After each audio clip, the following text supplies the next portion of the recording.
असम के मुख्यमंत्री हिमंत बिस्वा शर्मा ने कहा, मैं झारखंड के 2 दिवसीय दौरे पर था। अगले सप्ताह मैं फिर झारखंड जाने की कोशिश करूंगा। मैं राज्य के राज्यपाल को संथाल के दौरे के अनुभव और यहां की स्थिति से अवगत कराऊंगा और यह सुनिश्चित करूंगा कि पीड़ित परिवार और छात्रों को न्याय मिले। 2 दिन का झारखंड में मेरा प्रवास था। अगले सप्ताह और 2 दिन के लिए आने का प्रयास करूंगा। ये जो 2 दिन का प्रवास, उस प्रवास में मेरा संथाल में जो अभिज्ञता हुआ, एक्सपीरियंस हुआ और जो मैंने देखा, मैं अगली बार आके महामहिम राज्यपाल जी को बताऊंगा और गाय बथान का परिवार को न्याय मिले, छात्रावास का स्टूडेंट्स को न्याय मिले, इसके लिए हम लोग प्रयास करूंगा। आज जमशेदपुर में संगठन का ही बैठक था, लोगों में मिला, लोगों से बातचीत किया, अगली चुनाव का कैसे प्रबंधन किया जाए उसका ऊपर थोड़ा बातचीत किया।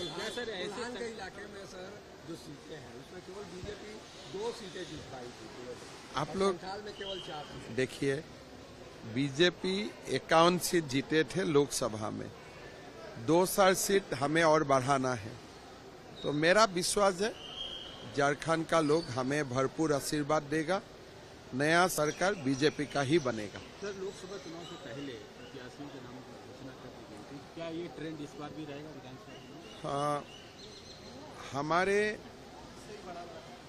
पूरी सीट में तो एक ही बार में पार्टी देना तो संभव नहीं होगा, लेकिन हमारा प्रयास होगा कि थोड़ा चुनाव का पहले ही कम से कम जो सीट में बहुत ज्यादा उम्मीदवार नहीं है, ऐसा सीटों का अगर हो सकता है तो हम लोग कोशिश करेगा। ये समझा जा रहा है कि एसटी रिजर्व सीटों पर ज्यादा, ऐसा नहीं है। हमारा आदिवासी सीटों में भी, हर सीटों में हमारा नजर है, लेकिन ऐसा कोई सीट है जो सीट में पार्टी उम्मीदवारों का बहुत ज्यादा कंपटीशन नहीं है, वो सीट हमें थोड़ा, अगर सेंट्रल पार्टी सोचता है कि थोड़ा आगे भी दे देना है, कोई उसमें समस्या नहीं होगा।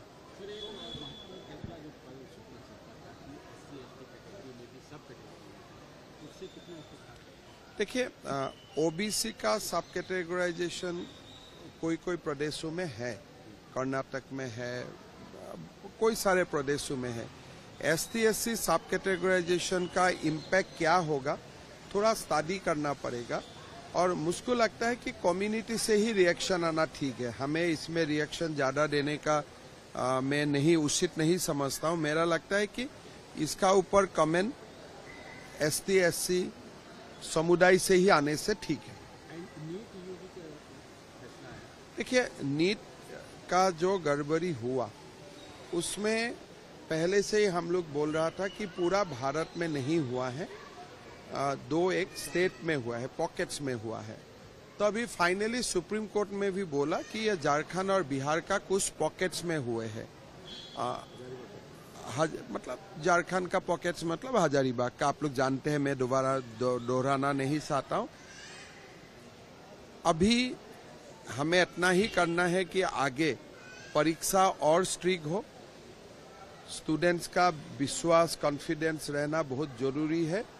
मेरा विश्वास है प्रधानमंत्री जी भरपूर प्रयास करेगा कि आगे कुछ भी ना हो, कुछ भी लिखना हो। राहुल गांधी का बयान आया है कि ईडी को चाय बिस्कुट खिलाने के लिए तैयार है। देखिए, मैं इतना ही बोलूंगा, अगर मेरा कॉन्स्टिट्यूएंसी में 300 लोग मारा जाता है प्राकृतिक दुर्योग का कारण, वो समय में ईडी का याद नहीं रखूंगा।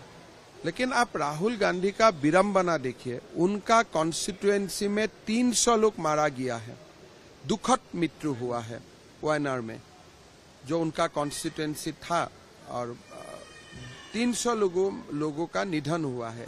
वो समय भी वो राजनीति करने का उनका पास समय है। वो व्यक्ति का मानसिकता एक बार आप लोग सोच लीजिए, कैसा अद्भुत मानसिकता होगा।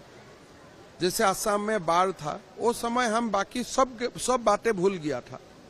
इसलिए जब एक समाज, एक अपना क्षेत्र का लोग प्राकृतिक दुर्योग का सामना कर रहा है, 300 लोग मारा गया है, निधन हुआ है, और कितना लोग निधन हुआ है उनका भी अकाउंट्स निकालना बाकी है, काम चल रहा है राहत का।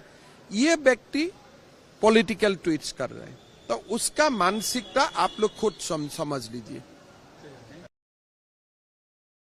केंद्रीय मंत्री जितेंद्र सिंह ने कहा, पीएम मोदी के नेतृत्व में कई काम हुए हैं, विकास हुआ है, तकनीक का इस्तेमाल किया गया है, सूचना आयोग की महत्वपूर्ण भूमिका है। पिछले 10 वर्षों में आईटीआर अधिनियम में कई सुधार किए गए हैं। जैसा कि हम सब जानते हैं कि प्रधानमंत्री श्री नरेंद्र मोदी के नेतृत्व में जहां तक प्रशासन का संबंध है, अनेकों नए सुधार भी लाए गए, प्रयोग भी हुए, गवर्नेंस को लेकर के टेक्नोलॉजी का भरपूर इस्तेमाल करते हुए, और एक मूल मंत्र रहा मैक्सिमम गवर्नेंस मिनिमम गवर्नमेंट। अगर सरल शब्दों में संक्षेप में कहा जाए तो उसका अर्थ शायद ये होगा कि अधिक से अधिक पारदर्शिता रहे, हर व्यक्ति को, नागरिक को हर प्रकार की सूचना प्राप्त करने का अधिकार रहे, जवाबदेही है, और उस दृष्टि से इंफॉर्मेशन कमीशन का और आरटीआई एक्ट के द्वारा प्रावधानों का एक अहम रोल, अहम भूमिका बन जाती है। और मुझे खुशी है आपके साथ साझा करते हुए कि पिछले 10-11 वर्षों में प्रधानमंत्री मोदी जी के नेतृत्व में न केवल अनेकों सुधार लाए गए हैं आरटीआई एक्ट को अमल में लाने में, बल्कि आधुनिक टेक्नोलॉजी का भी पर्याप्त और भरपूर उपयोग किया गया। उदाहरण के तौर पर ई फाइलिंग का सिलसिला शुरू हुआ, उसका परिणाम ये हुआ कि आज आरटीआई कंप्लेंट्स का डिस्पोजल लगभग 100% है। पेंडेंसी निरंतर दिन प्रतिदिन घटती जा रही है, और अब तो ये मोबाइल पर भी उपलब्ध है। अर्थात कोई भी व्यक्ति, कोई भी नागरिक कहीं से भी किसी भी समय आरटीआई दर्ज करवा सकता है। और आज की इस बैठक में चूंकि प्रदेशों के प्रतिनिधि भी थे, वहां के चीफ इन्फॉर्मेशन कमिश्नर्स भी थे, तो किस प्रकार से केंद्र और प्रदेशों का समन्वय बनाया जाए, मोदी जी के नेतृत्व में जिस प्रकार की नई बेस्ट प्रैक्टिसेस का तजुर्बा किया गया, प्रयोग किया गया सफलता से, उसे किस तरह से राज्यों को अपनाने के लिए प्रेरित किया जाए, उस पर विचार हुआ। साथ ही साथ चूंकि अधिकतर सूचना कम से कम मोदी जी के आने के बाद केंद्र सरकार की आजकल वेबसाइट्स पर उपलब्ध रहती है, इसलिए बहुत कम ऐसी सूचना होती है जिसके लिए आरटीआई की आवश्यकता पड़ती हो। तो किस प्रकार से अनअवॉइडेबल या अवॉइडेबल आरटीआईज ना हो, इसकी व्यवस्था की जा सके, उसके लिए कुछ जागरूकता के शिविर आम नागरिकों में हो, उनको प्रशिक्षित किया जाए, या जो किसी और कारण से आरटीआई दर्ज करते हैं उन्हें किस तरह से समझाया जा सके, ताकि कमीशन पर अधिक लोड ना पड़े और वो अपना काम और अधिक सुचारू रूप से, सकारात्मक ढंग से कर सके, ताकि ये एक माध्यम बने पारदर्शिता और भ्रष्टाचार मुक्त व्यवस्था देने के लिए। जैसे मोदी जी कहते हैं कि सन 2047 के भारत के निर्माण के लिए एक प्रमुख भूमिका निभा सके। डीयू ने कई बोर्ड के रिजल्ट वाले उम्मीदवारों से यूजी दाखिले के लिए सभी मार्कशीट अपलोड करने को कहा। राष्ट्रपति मुर्मू ने 5 से 7 अगस्त तक फिजी में रहने फिजी की संसद को संबोधित करेंगे, विदेश मंत्रालय। इजरायल स्थित भारतीय दूतावास ने ट्वीट किया कि क्षेत्र में मौजूदा स्थिति को देखते हुए इजरायल में सभी भारतीय नागरिकों को सतर्क रहने और स्थानीय अधिकारियों द्वारा बताए गए सुरक्षा प्रोटोकॉल का पालन करने की सलाह दी जाती है। केरल के वायनाड में भूस्खलन प्रभावित इलाकों में खोज और बचाव अभियान जारी है। चूरमाला इलाके से ड्रोन से ली गई तस्वीरें, मरने वालों की संख्या 308 हो गई है। अग्निवीर योजना पर लेफ्टिनेंट जनरल केजेएस ढिल्लो कहते हैं, अग्निवीर योजना को बहुत विचार विमर्श के बाद शुरू किया गया था। यह अभी शुरू हुई है, पहले बैच में अपने 4 साल पूरे नहीं किए हैं। सेना के पास फीडबैक की बहुत मजबूत प्रणाली है, कौन से सुधार की ज़रूरत है, जो भी हो सेना उचित विचार विमर्श करती है। सेना का मनोबल हमेशा ऊंचा रहा है और ऊंचा रहेगा। इन चीज़ों से सेना के मनोबल पर कोई असर नहीं पड़ता। दिल्ली के आशा किरण शेल्टर होम में मौतें, राज्यसभा सांसद स्वाति मालीवाल ने कहा, मेरे हिसाब से यह आपराधिक लापरवाही का साफ मामला है। डॉक्टरों ने लड़कियों की रिपोर्ट में बार बार लिखा है कि वो कुपोषण की शिकार थी। डॉक्टरों ने कहा कि यहाँ रहने वाले 1000 लोगों में से 30% कुपोषण के शिकार हैं और 20% को अलग अलग तरह की गंभीर बीमारियां हैं।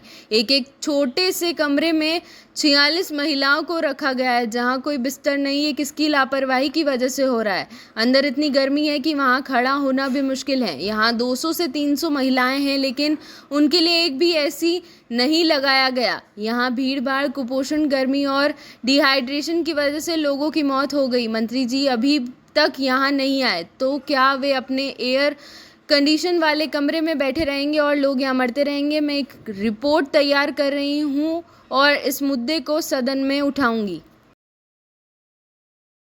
हैदराबाद तेलंगाना बीआरएस के कार्यकारी अध्यक्ष केटी रामाराव ने कहा, बीआरएस विधायक आज एक ही मुद्दे पर विरोध कर रहे हैं। तेलंगाना का गठन एक ही मुद्दे पर हुआ था, युवाओं के लिए रोजगार। दुर्भाग्य से आज कांग्रेस पार्टी, जिसने सरकार बनने के पहले ही साल में 2 लाख नौकरियां देने का वादा किया था, वह अपने वादे पर खरी नहीं उतरी। कांग्रेस ने तेलंगाना के युवाओं को धोखा दिया है। उन्होंने एक ऐसा जॉब कैलेंडर पेश किया है जो पूरी तरह से धोखा और फर्जी है। तेलंगाना के युवाओं को धोखा देने के अलावा कुछ नहीं है। आज 8 महीने बाद एक अधिसूचना जारी नहीं की गई, एक भी परीक्षा आयोजित नहीं की गई है, एक भी नौकरी नहीं भरी गई। आज भी विधानसभा में उन्होंने केवल एक पेपर पेश किया है जिस पर उन्होंने कोई चर्चा नहीं की। इसलिए हम तेलंगाना के युवाओं के साथ सरकार के विश्वासघात के खिलाफ विरोध कर रहे हैं। हम अपनी महिला विधायकों के खिलाफ इस्तेमाल की जा रही अपमानजनक भाषा के खिलाफ विरोध कर रहे हैं। इस बड़बोले सत्य मंत्री द्वारा इस्तेमाल की जा रही गंदी भाषा के खिलाफ।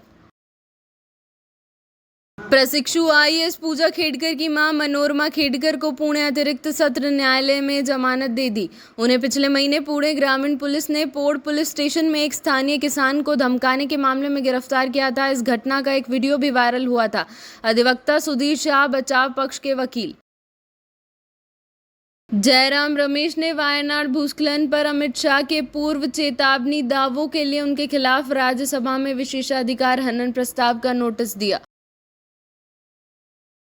दिल्ली उच्च न्यायालय ने दिल्ली के भौतिक बुनियादी ढांचे पर फिर से विचार करने के लिए मुख्य सचिव की अध्यक्षता में पैनल गठित किया।